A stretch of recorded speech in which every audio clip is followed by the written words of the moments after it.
Cuando pagué la última cuota de la hipoteca, mi hija me escribió: «No vengas, mi suegra se va a quedar con tu cuarto». Yo acepté, ya lo esperaba. La sorpresa llegó cuando intentaron girar la llave y apareció el nuevo propietario.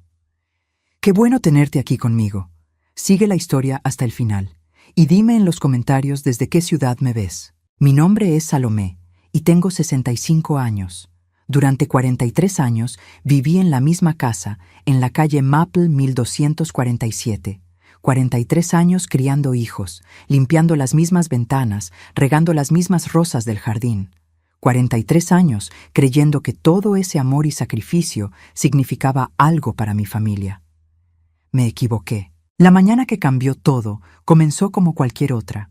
Me levanté a las 6, preparé café en la misma cafetera que compré cuando Elisa tenía 10 años y me senté en mi sillón favorito junto a la ventana. El sol entraba suavemente por las cortinas de encaje que había cosido con mis propias manos 20 años atrás. Todo parecía normal, tranquilo, como debía ser para una mujer de mi edad que acababa de terminar de pagar la hipoteca de su casa. Sí, después de casi 40 años pagando $1,200 cada mes, finalmente la casa era completamente mía. O eso creía. Mi teléfono vibró sobre la mesa de centro. Era un mensaje de Elisa, mi hija.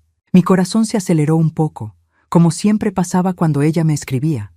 No era frecuente que se comunicara conmigo, y cuando lo hacía, generalmente era para pedirme algo o para darme alguna noticia importante. Abrí el mensaje con los dedos temblorosos, no por nervios, sino por la artritis que había empeorado este último año. «Mamá, busca otra casa. Mi suegra decidió vivir aquí». Las palabras flotaron frente a mis ojos como si estuvieran escritas en un idioma extranjero. Las leí una vez, luego otra, luego una tercera vez. Mi cerebro se negaba a procesarlas. ¿Busca otra casa? ¿Mi suegra decidió vivir aquí? Se me enfrió el café entre las manos mientras permanecí inmóvil en mi sillón, mirando la pantalla del teléfono. El mensaje no tenía explicación, no tenía disculpas, no tenía siquiera un «por favor» o un «lo siento». Era una orden de mi propia hija para que abandonara la casa donde la había criado, donde había llorado la muerte de su padre, donde había pasado las noches en vela cuando ella tenía fiebre de niña. Mi primera reacción fue marcar su número. Tenía que ser un malentendido. Tenía que haber alguna explicación. Pero cuando el teléfono comenzó a sonar, algo dentro de mí se detuvo. Colgué antes de que contestara. No era un malentendido. Tomasa, la madre de Jeremías, el esposo de Elisa, había decidido que mi casa era perfecta para ella. Y mi hija, mi propia hija, había decidido que yo debía irme para hacerle lugar. Me levanté del sillón con las piernas temblorosas y caminé hacia la cocina. El olor a café que normalmente me consolaba, ahora me revolvía el estómago. Apoyé las manos en el fregadero y miré por la ventana hacia el jardín que había cuidado durante décadas. Las rosas que había plantado cuando Elisa era pequeña estaban en plena floración. Rojas, blancas, rosadas. Cada una tenía una historia. Cada una había sido plantada en un momento especial. ¿Y ahora Tomasa viviría aquí? ¿Tomasa dormiría en la habitación donde yo había velado a mi esposo enfermo? ¿Tomasa cocinaría en la cocina donde había preparado miles de desayunos para mis hijos? ¿Tomasa se sentaría en el jardín donde yo había consolado a Elisa cuando lloraba por sus primeras decepciones amorosas?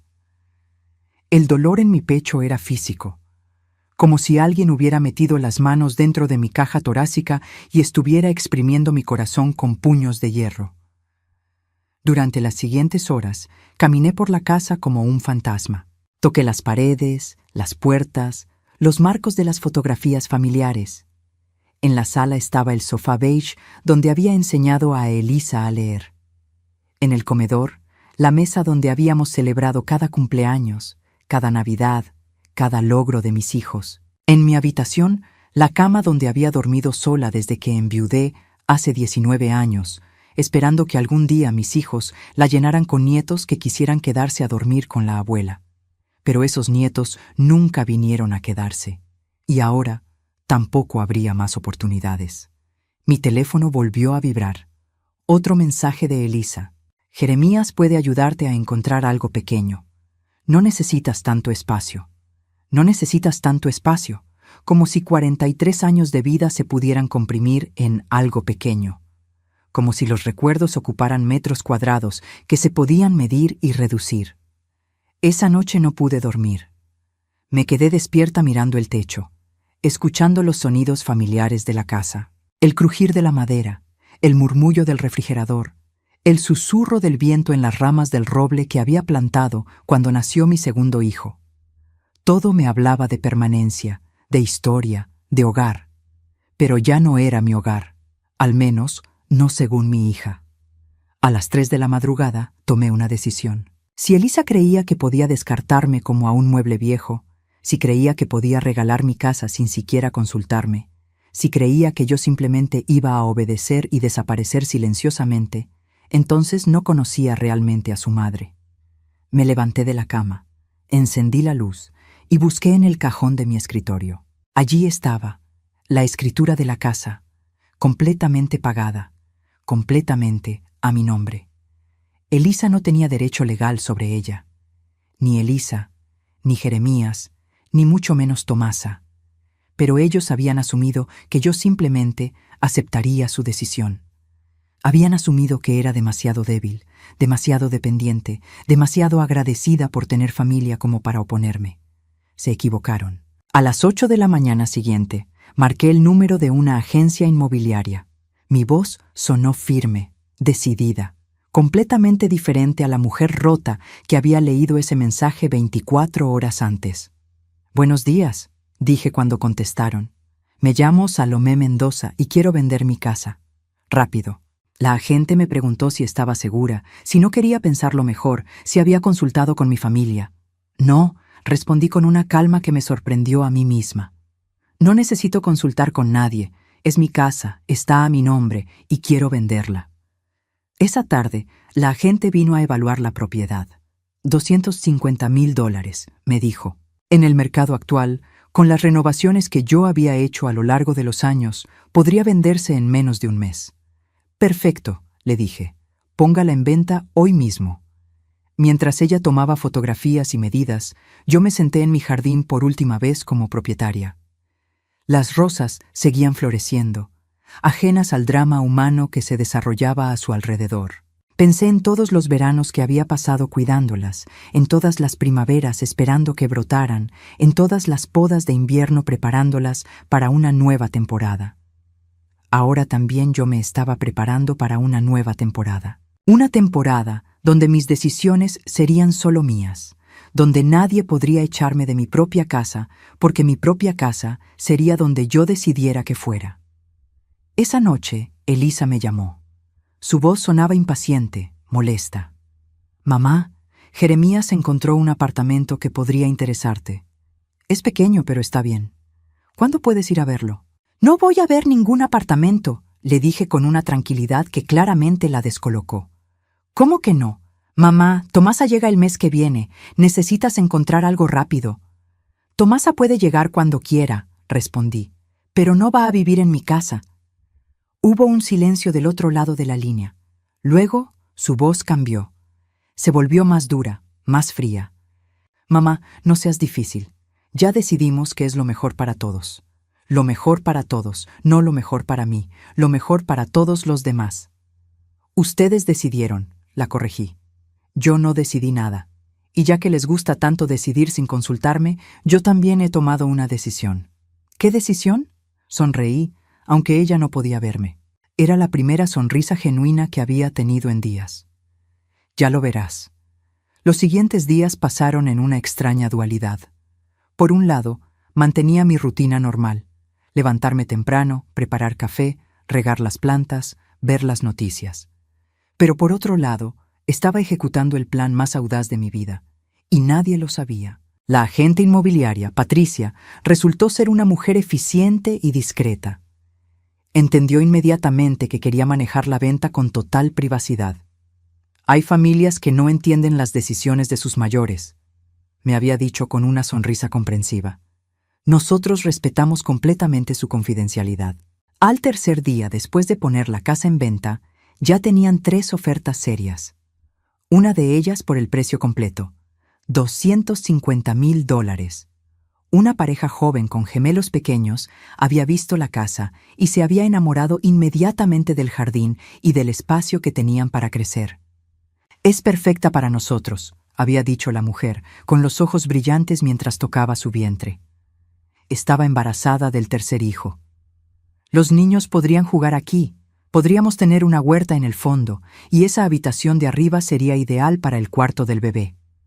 Mientras ella hablaba, yo pensé en lo diferente que habría sido mi vida si mis hijos hubieran visto la casa de esa manera.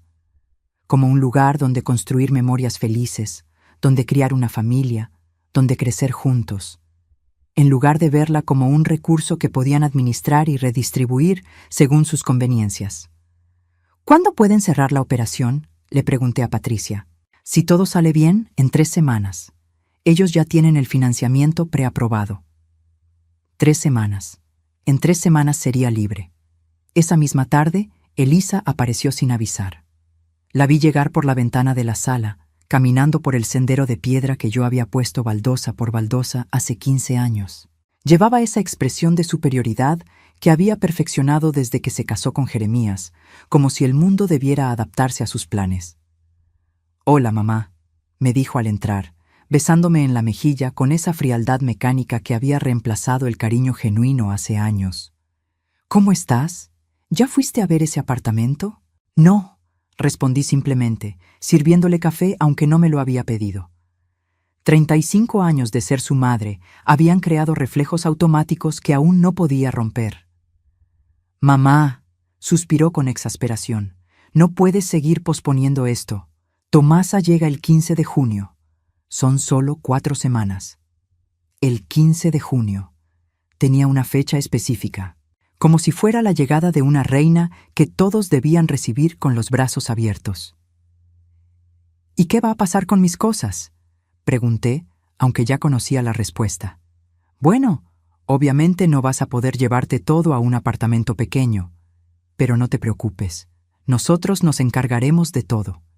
Jeremías puede donar lo que no necesites, y yo puedo quedarme con algunas cosas que tengan valor sentimental para la familia». Valor sentimental para la familia. ¿Cómo qué? ¿El piano donde les había enseñado las primeras canciones? ¿La vajilla que había usado en cada reunión familiar? ¿Los álbumes de fotografías que había armado con amor durante décadas? ¿Y las plantas del jardín?, pregunté. Elisa me miró como si hubiera hecho una pregunta absurda. «Mamá, son solo plantas. Tomasa querrá hacer sus propios cambios al jardín de todas formas. Solo plantas. 43 años de cuidado, de amor, de tiempo invertido en cada rosal, cada arbusto, cada árbol frutal, y para ella eran solo plantas». «Tienes razón», le dije, con una calma que claramente la tranquilizó. «Son solo plantas». Después de que se fuera, me senté en el jardín hasta que oscureció. Las rosas estaban en su mejor momento, con esa fragancia dulce que solo tenían en mayo. El roble que había plantado cuando nació mi segundo hijo ahora era lo suficientemente grande como para dar sombra a media casa. La huerta donde había cultivado tomates y hierbas aromáticas durante décadas estaba preparándose para la temporada de verano. Todo eso desaparecería para Tomasa. Ella arrancaría mis rosas para plantar lo que le gustara. Ella cortaría las ramas del roble si le daban demasiada sombra. Ella convertiría mi huerta en lo que se le ocurriera, pero no en mi presencia. No tendría que ver cómo destruían lo que había construido con tanto amor. Al día siguiente, Patricia me llamó con buenas noticias. La pareja joven había conseguido acelerar todos los trámites. Podían cerrar la venta el 5 de junio, 10 días antes de que llegara Tomasa. «¿Estás segura de que quiere proceder tan rápido?», me preguntó. «Es una decisión muy importante». «Nunca he estado más segura de nada en mi vida», le respondí. Y era verdad. Con cada día que pasaba, me sentía más liviana, más libre, más dueña de mi propio destino. Esa tarde comencé a buscar mi nueva casa. No un apartamento pequeño como el que Jeremías había encontrado para mí. Una casa. Más pequeña que la actual, por supuesto, pero una casa con jardín, con espacio para respirar, con la posibilidad de comenzar de nuevo. Encontré una perfecta en la calle Pine, 892. Era una casa de una planta, con 2 habitaciones, una cocina amplia y un jardín del tamaño justo para una mujer sola. Lo mejor de todo, costaba $120,000. Después de vender mi casa actual y pagar los gastos de la mudanza, me quedarían más de $100,000 en el banco. $100,000 que mis hijos no sabían que existían. $100,000 que me darían una seguridad que no había tenido desde que enviudé. Firmé la oferta de compra esa misma tarde. Durante los días siguientes, Elisa siguió llamándome para insistir sobre el apartamento. Cada conversación era un ejercicio de paciencia. Mamá, el dueño está dispuesto a reducir el depósito si firmas esta semana. Mamá, ¿ya empezaste a empacar? Puedo venir el fin de semana a ayudarte. Mamá, Tomasa está muy emocionada. Dice que siempre había soñado con vivir en una casa con jardín. Siempre había soñado con vivir en una casa con jardín. Mi jardín. El jardín que yo había creado, cultivado, amado durante décadas. Qué bueno que su sueño se va a hacer realidad, le respondí. El viernes anterior al cierre de la venta, Elisa llegó con Jeremías. Los vi desde la ventana, parados frente a la casa, señalando diferentes partes del jardín y de la fachada. Jeremías tenía una libreta en la mano y estaba tomando notas. Salí a recibirlos. «Hola, mamá», me dijo Elisa, esta vez con más entusiasmo que de costumbre. Jeremías y yo vinimos a medir algunos espacios para Tomasa. Ella quiere estar segura de que sus muebles van a caber bien. Sus muebles, en mi casa, en mi sala, en mi habitación. Por supuesto, dije con una sonrisa. Pasen, están en su casa. La ironía de esas palabras me hizo sonreír aún más. Pasaron las siguientes 2 horas midiendo, tomando fotografías, discutiendo qué paredes podrían tirar para abrir el espacio, qué renovaciones necesitaría la cocina, cómo convertirían mi estudio en una habitación para la enfermera de Tomasa. La enfermera de Tomasa. Ni siquiera iba a vivir sola en mi casa. Iba a traer personal. ¿Una enfermera?, pregunté, tratando de sonar casual. Sí, respondió Jeremías. Mi madre necesita cuidados especiales. Diabetes, presión alta, algunas cuestiones del corazón. Nada grave, pero necesita monitoreo constante. Así que Tomasa no solo iba a vivir en mi casa, iba a convertir mi casa en una especie de clínica privada, con enfermera, con equipos médicos, con toda la parafernalia que requiere el cuidado de una persona mayor con problemas de salud. ¿Y ustedes van a vivir aquí también?, pregunté. Elisa intercambió una mirada con Jeremías antes de responder. No, nosotros vamos a seguir en nuestra casa. Pero vamos a estar muy cerca, supervisando todo, asegurándonos de que mamá Tomasa tenga todo lo que necesita. Por supuesto, ellos seguirían en su casa cómoda y moderna, mientras Tomasa convertía mi hogar en su centro médico personal, con mi hija y mi yerno apareciendo cuando quisieran para supervisar. Suena perfecto, les dije. Esa noche, después de que se fueron, me senté en mi sillón favorito por última vez. Al día siguiente firmaría los papeles de venta. Al día siguiente comenzaría mi nueva vida. Tomé mi teléfono y llamé a la empresa de mudanzas. Necesito que vengan el 5 de junio por la mañana, les dije. Es urgente. El 5 de junio, el mismo día que cerraría la venta. El día que me convertiría oficialmente en una mujer libre. El 5 de junio amaneció con un cielo despejado y una brisa suave que movía las cortinas de mi habitación. Era el día en que mi vida cambiaría para siempre, aunque Elisa y Jeremías no tenían idea de lo que estaba por suceder. A las 8 de la mañana ya había firmado todos los papeles en la oficina de Patricia. La casa estaba oficialmente vendida.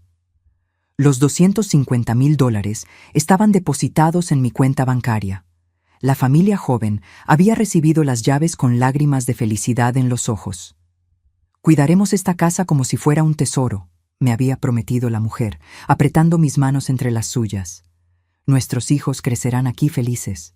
«Eso espero», le había respondido. «Esta casa merece ser amada». A las 10 de la mañana, los de la mudanza llegaron puntualmente. Habían empacado mis pertenencias más importantes durante la semana anterior, trabajando rápido y eficientemente mientras Elisa creía que yo estaba reorganizando para la llegada de Tomasa. Mis libros, mi ropa, mis fotografías familiares, los pocos muebles que quería conservar. Todo cabía en un camión mediano. Era sorprendente lo poco que realmente necesitaba después de 43 años en el mismo lugar. A las 11:30 ya estaba en mi nueva casa en la calle Pine. Era perfecta. Pequeña pero luminosa, con ventanas grandes que dejaban entrar el sol de la mañana. El jardín era del tamaño justo para una mujer sola, no tan grande como para ser una carga, no tan pequeño como para sentirse encerrada. Los de la mudanza terminaron de descargar a las 2 de la tarde. Me quedé sola en mi nueva casa, rodeada de cajas, respirando el aire de la libertad por primera vez en décadas. Mi teléfono sonó. Era Elisa. «Hola, mamá. ¿Cómo vas con el empaque? Jeremías y yo podemos pasar mañana a ayudarte con las cosas pesadas». «No será necesario», le respondí con una calma que me sorprendió a mí misma. «Ya está todo listo». «¿En serio? ¿Tan rápido?» «Bueno, mejor. Tomasa llega el jueves. Sus cosas llegaron ayer y están en nuestra casa.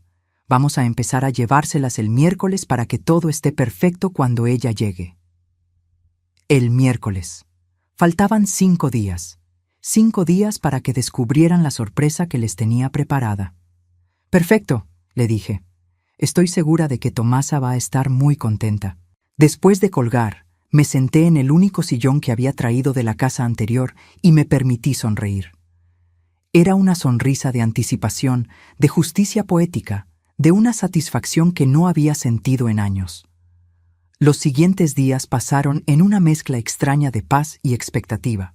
Desempaqué mis cosas lentamente, disfrutando cada momento de libertad. Planté algunas flores en el jardín nuevo. Compré cortinas frescas para las ventanas. Preparé comidas simples solo para mí, sin tener que pensar en los gustos de nadie más. El miércoles por la mañana, Elisa me llamó temprano. «Mamá, vamos a empezar a llevar las cosas de Tomasa hoy. ¿Ya te fuiste?» «Sí», le mentí. «Ya no estoy en la casa». «Perfecto. Tenemos tanto que hacer». Jeremías contrató a unos hombres para que ayuden a acomodar todo. Tomasa trae muchísimas cosas. Por supuesto que traía muchísimas cosas. Iba a convertir mi casa en su palacio personal. «Me imagino», respondí. «Debe ser muy emocionante para ella». «Sí, está súper emocionada. Dice que por fin va a poder vivir como se merece». «Como se merece», en la casa que yo había pagado durante 40 años.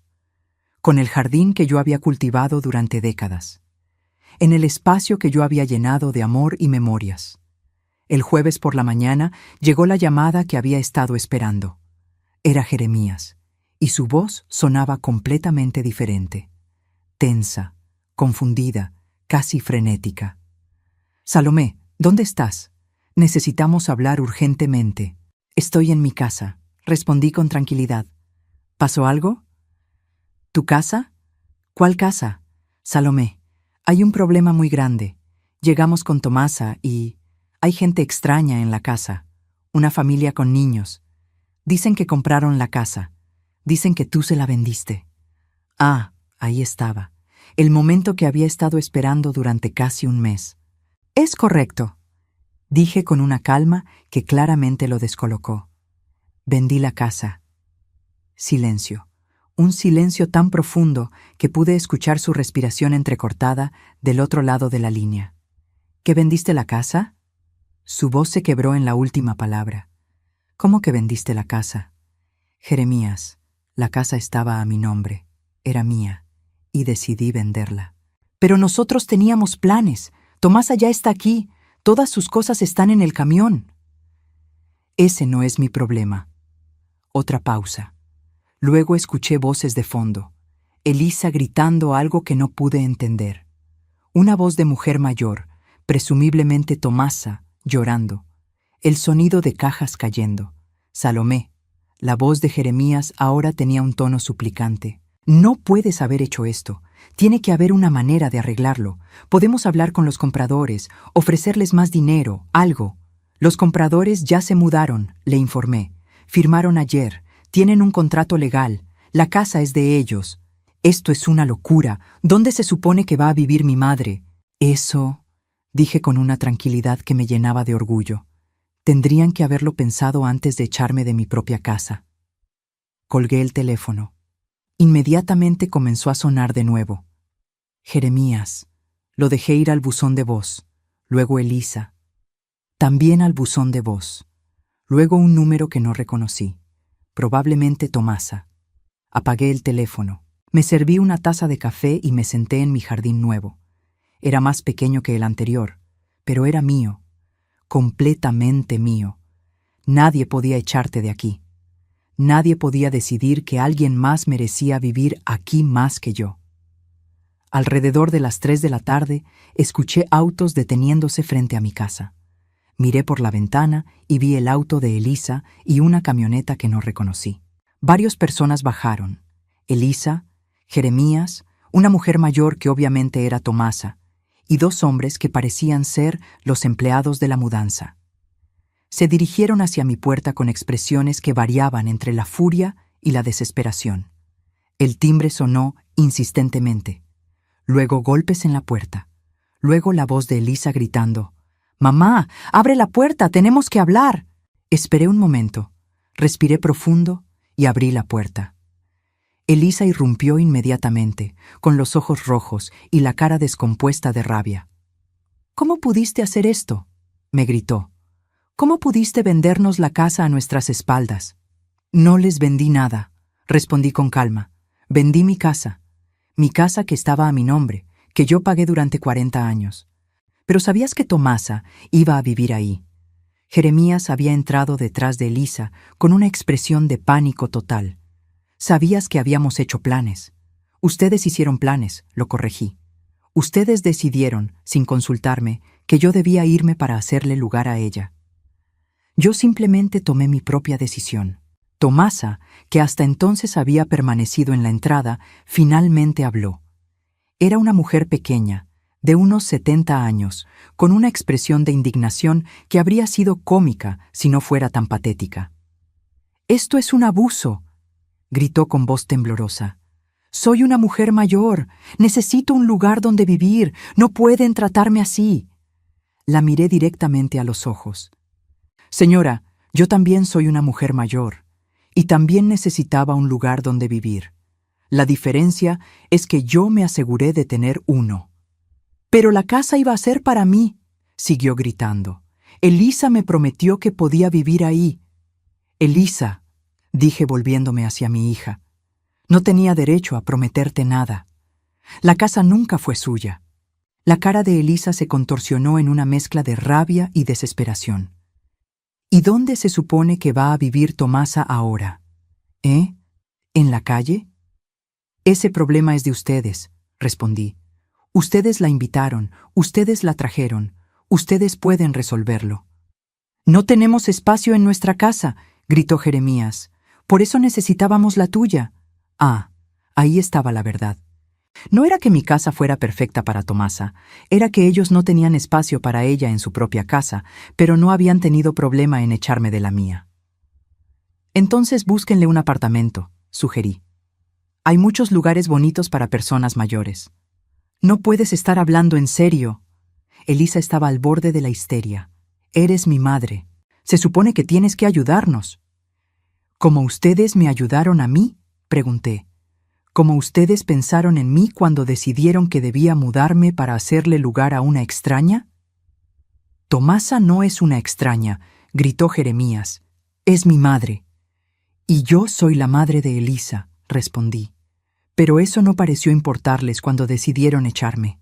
El silencio que siguió fue denso, cargado de una tensión que podía cortarse con cuchillo. Por primera vez, parecían estar procesando realmente lo que habían hecho.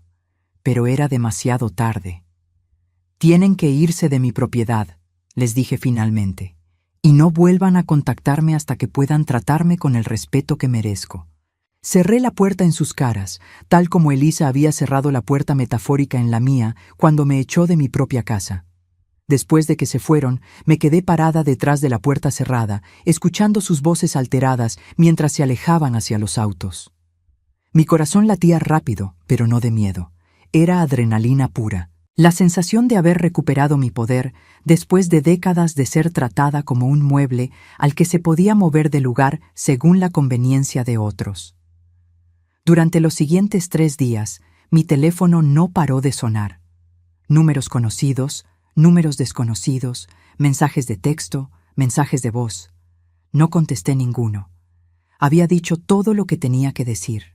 El domingo por la mañana, mientras regaba mis nuevas plantas en el jardín, vi un auto conocido acercándose lentamente por la calle.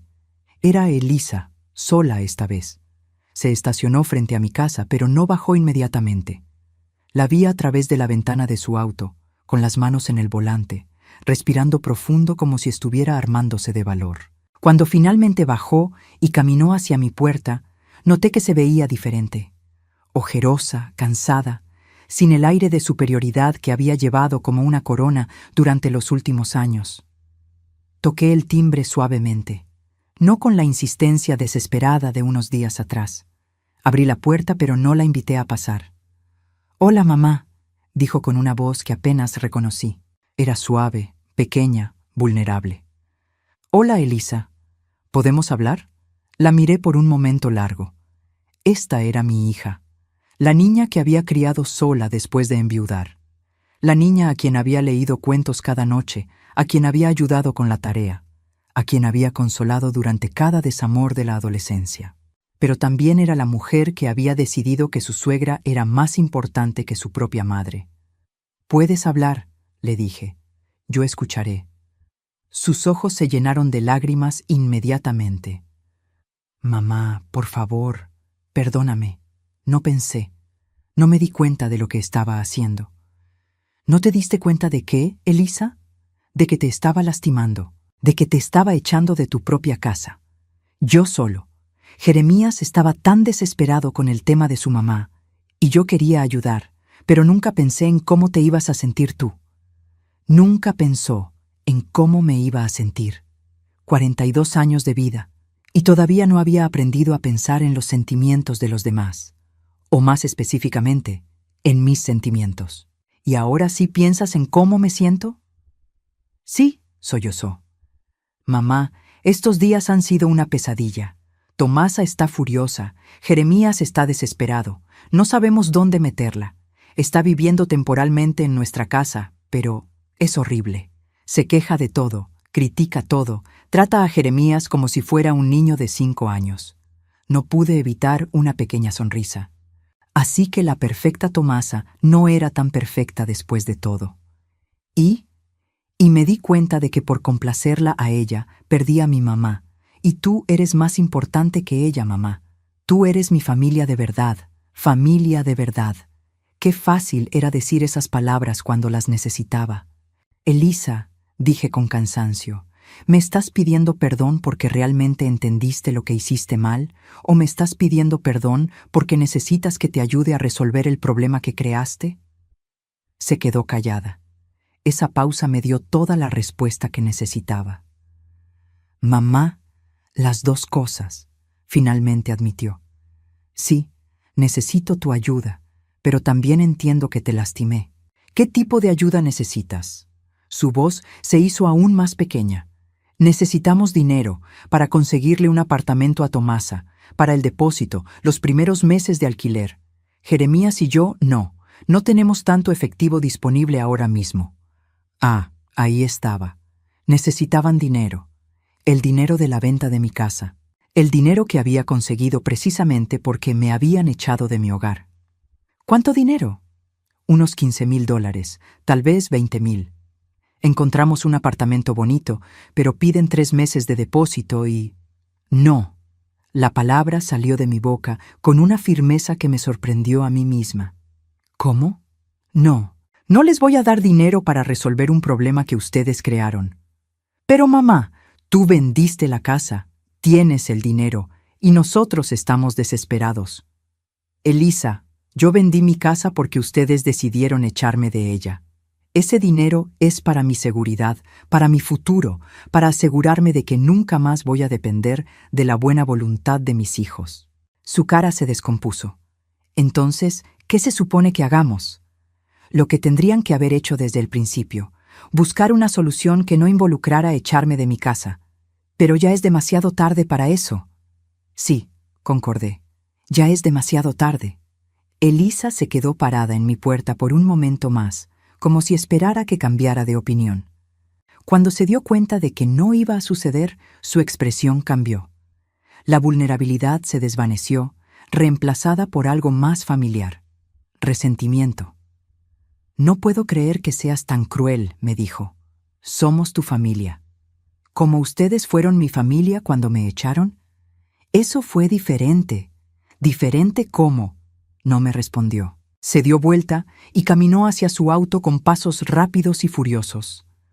Antes de subirse, se volvió hacia mí una última vez. «Te vas a arrepentir de esto, mamá», me gritó. «Cuando estés sola y vieja y no tengas a nadie, te vas a acordar de este momento».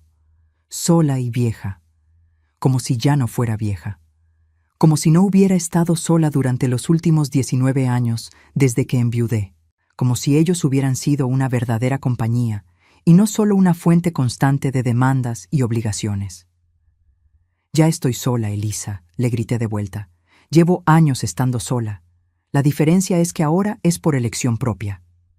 Se fue con un chirrido de ruedas que probablemente despertó a todo el vecindario. Esa tarde recibí una llamada de un número que no reconocí. Contesté por curiosidad. «¿Señora Salomé Mendoza?» Era una voz masculina, formal, profesional. «Sí, habla ella». «Mi nombre es Ricardo Herrera, soy abogado. La llamo de parte de Jeremías y Elisa Montenegro. Ellos me han consultado sobre la venta de su propiedad en la calle Maple». Un abogado. Habían contratado un abogado para tratar de revertir la venta de mi casa. «¿Y?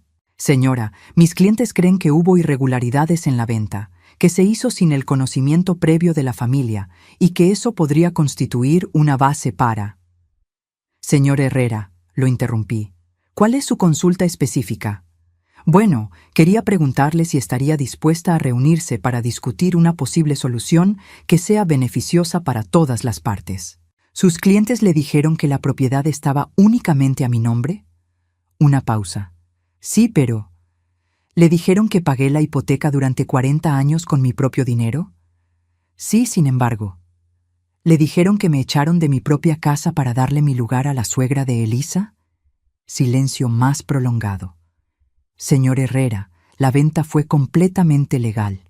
Tengo toda la documentación correspondiente y no tengo ningún interés en reunirme con sus clientes». «Señora, entiendo su posición, pero tal vez si considerara...» «Lo que voy a considerar es contactar a mi propio abogado si me vuelven a molestar con amenazas legales infundadas». Colgué. Inmediatamente llamé a Patricia, mi agente inmobiliaria. «Patricia, necesito que me recomiendes un abogado. Parece que mi familia va a tratar de crear problemas legales por la venta». «No se preocupe, Salomé», me tranquilizó. «Tengo el abogado perfecto. Se especializa en este tipo de casos. Todo lo que hicimos fue completamente legal. Su familia no tiene ninguna base para una demanda». Esa noche, por primera vez en semanas, dormí profundamente. No porque hubieran dejado de molestarme, sino porque finalmente entendí que no importaba lo que hicieran. Tenía razón, tenía recursos, y tenía la tranquilidad de conciencia de quien había actuado con justicia. Ellos habían jugado sucio, ahora tendrían que vivir con las consecuencias. La semana siguiente transcurrió en una calma tensa. No hubo más llamadas de abogados, no más visitas desesperadas, no más mensajes suplicantes. Era como si hubieran aceptado finalmente que no había vuelta atrás. Pero yo conocía a mi familia lo suficiente como para saber que el silencio no significaba rendición. Significaba que estaban planeando algo. La respuesta llegó un viernes por la tarde, de la manera más inesperada posible. Estaba en mi jardín, plantando unas begonias nuevas que había comprado esa mañana, cuando escuché que alguien tocaba la puerta. Al principio pensé que eran Elisa y Jeremías otra vez, pero cuando abrí, me encontré con una mujer que no había visto en casi 20 años. ¿Salomé? Su voz era incierta, como si no estuviera segura de que fuera yo. ¿Carmen? No podía creer lo que veían mis ojos. Carmen había sido mi mejor amiga durante la infancia y la adolescencia. Habíamos perdido el contacto cuando me casé y me mudé al otro lado de la ciudad. Sí, soy yo. Su sonrisa era cálida, pero preocupada. ¿Puedo pasar? Necesito hablar contigo. La invité a entrar, completamente desconcertada. ¿Cómo me había encontrado? ¿Qué hacía aquí después de tanto tiempo? Tu casa es preciosa, me dijo mientras miraba alrededor. Mucho más acogedora que esa mansión donde vivías antes. ¿Mansión? Mi casa anterior no era una mansión. Era una casa normal, de clase media. Pero antes de que pudiera corregirla, Carmen continuó hablando. Salomé, vine porque me enteré de lo que pasó, con tu hija y con la venta de la casa. Se me heló la sangre. ¿Cómo te enteraste? Carmen suspiró y se sentó en el sofá. Trabajo en el banco, en el primer Banco Nacional. He trabajado ahí durante los últimos 15 años. El banco donde Elisa y Jeremías tenían sus cuentas. El banco donde probablemente habían ido a pedir el préstamo para resolver el problema de Tomasa. Elisa vino al banco la semana pasada, continuó Carmen. Pidió una cita conmigo específicamente. Al principio no entendí por qué, pero luego me dijo que había averiguado que yo te conocía. Y me pidió que hablara contigo. Me contó toda una historia sobre cómo habías vendido la casa por despecho, cómo habías dejado a una anciana en la calle, cómo la familia estaba desesperada y necesitaba tu ayuda financiera. Sentí una furia fría creciendo en mi pecho. Por supuesto que habían ido a buscar aliados, gente que pudiera hacerme sentir culpable, que pudiera presionarme para que cediera. ¿Y qué le dijiste? Le dije que hablaría contigo, pero no le dije que primero iba a investigar un poco más. Carmen abrió su cartera y sacó una carpeta. Salomé, trabajo en el departamento de préstamos comerciales. Tengo acceso a mucha información financiera. Y cuando Elisa me contó su versión de los hechos, algo no me encajaba. Abrió la carpeta y me mostró varios documentos. Jeremías pidió un préstamo de $150,000 hace 6 meses. Lo necesitaba urgentemente para cubrir deudas de inversiones fallidas. Pero no calificó para el préstamo porque sus ingresos no eran suficientes para garantizar el pago. $150,000, una suma enorme. ¿Qué tipo de inversiones? Criptomonedas, principalmente, y algunas acciones de empresas tecnológicas que resultaron ser estafas. Perdió todo su dinero y el de Elisa también. Todo comenzaba a tener sentido. La desesperación de Jeremías, la prisa por conseguir mi casa para Tomasa, la insistencia en que me fuera rápidamente. ¿Y entonces? Entonces volvió al banco hace 2 semanas, esta vez con una propuesta diferente. Quería usar tu casa como garantía para el préstamo. Dijo que la casa iba a ser de la familia, que tú se la ibas a dar a Elisa como herencia anticipada. Las piezas del rompecabezas comenzaron a encajar con una claridad que me quitó el aliento. Pero cuando fuimos a verificar, descubrimos que la casa ya había sido vendida. Por ti. A tu nombre solamente. Me quedé en silencio por un momento, procesando toda la información. Carmen, ¿me estás diciendo que nunca tuvieron la intención de que Tomasa viviera realmente en mi casa? Salomé, según los documentos que Jeremías presentó al banco, el plan era convertir la casa en una garantía para obtener el préstamo. Probablemente la habrían hipotecado inmediatamente. Y si no podían pagar el préstamo, el banco se habría quedado con la propiedad. La habitación comenzó a dar vueltas a mi alrededor. No solo me habían echado de mi casa, habían planeado usarla como garantía para cubrir las deudas de juego e inversiones estúpidas de Jeremías. Mi casa, la casa que había pagado durante 40 años, habría terminado en manos del banco cuando ellos no pudieran pagar el préstamo. ¿Y Tomasa? Carmen negó con la cabeza. No creo que Tomasa supiera nada de esto. Según lo que pude averiguar, ella realmente creía que iba a vivir en la casa. Elisa y Jeremías la usaron como excusa para echarte, pero el verdadero plan era puramente financiero.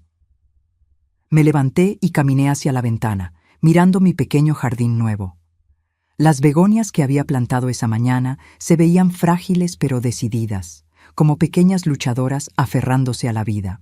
Carmen, ¿por qué me estás contando todo esto? Porque te conozco desde niña, Salomé.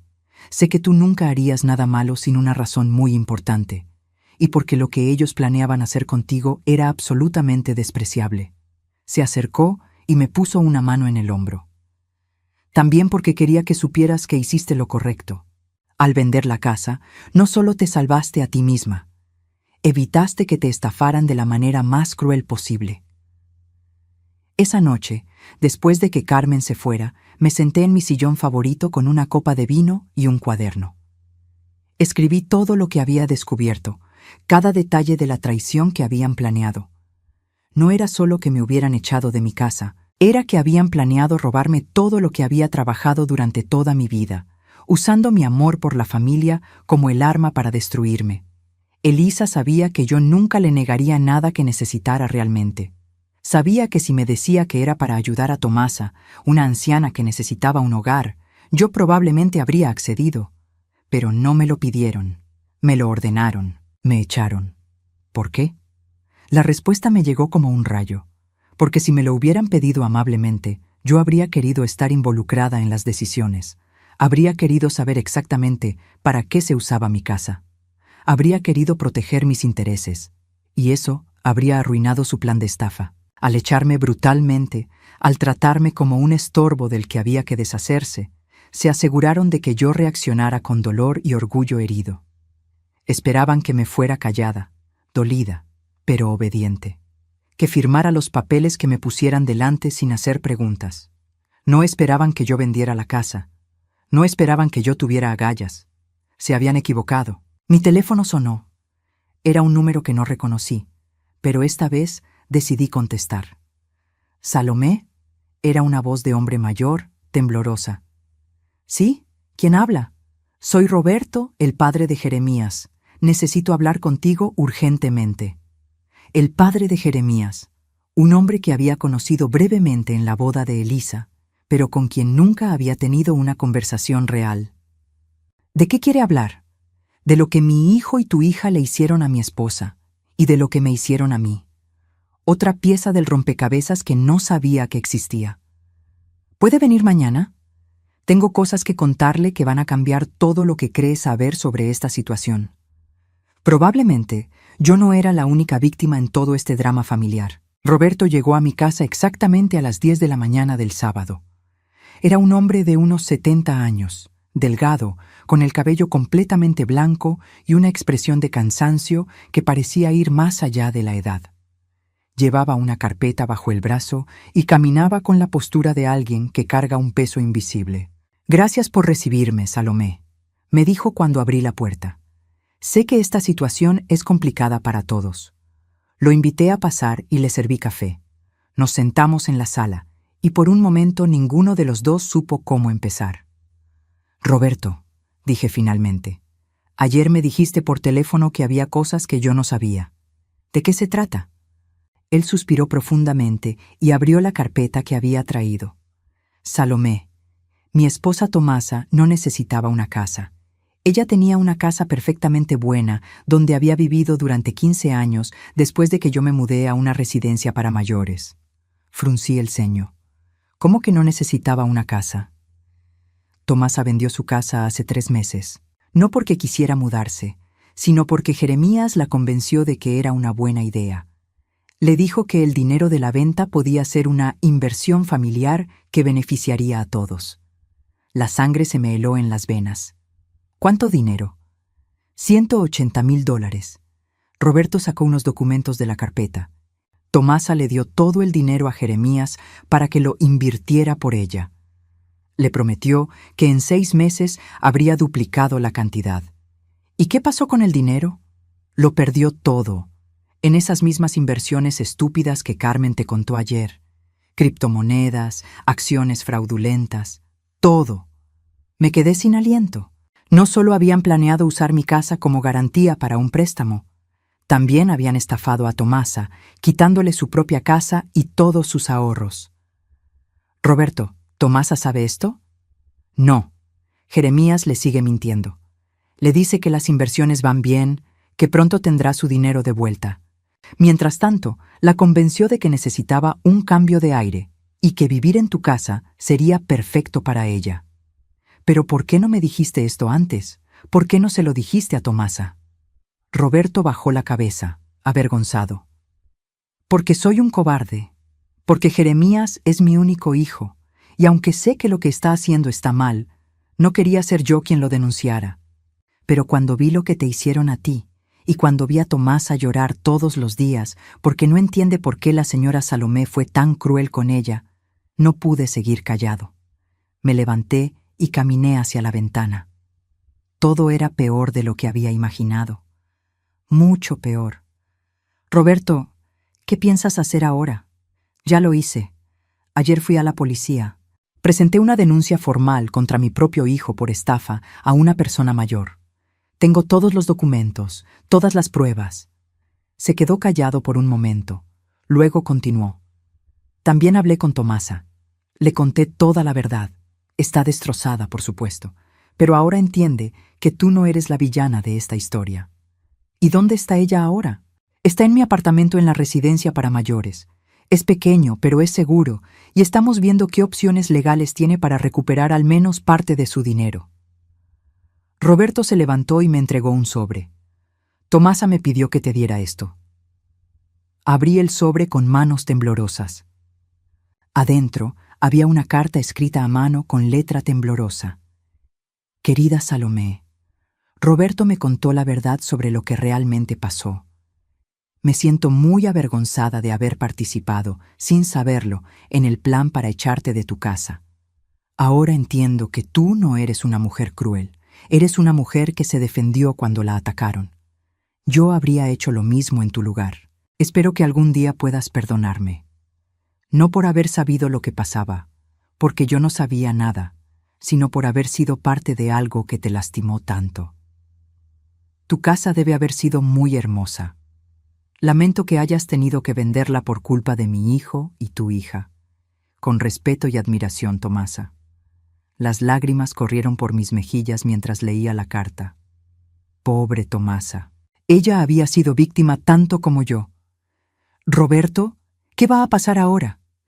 Bueno, la policía está investigando. Probablemente Jeremías va a enfrentar cargos criminales. En cuanto a Elisa, se encogió de hombros. Depende de cuánto sabía y cuánto participó activamente en el engaño. Nos quedamos en silencio por un momento. Luego, Roberto habló de nuevo. Salomé, quiero que sepas algo.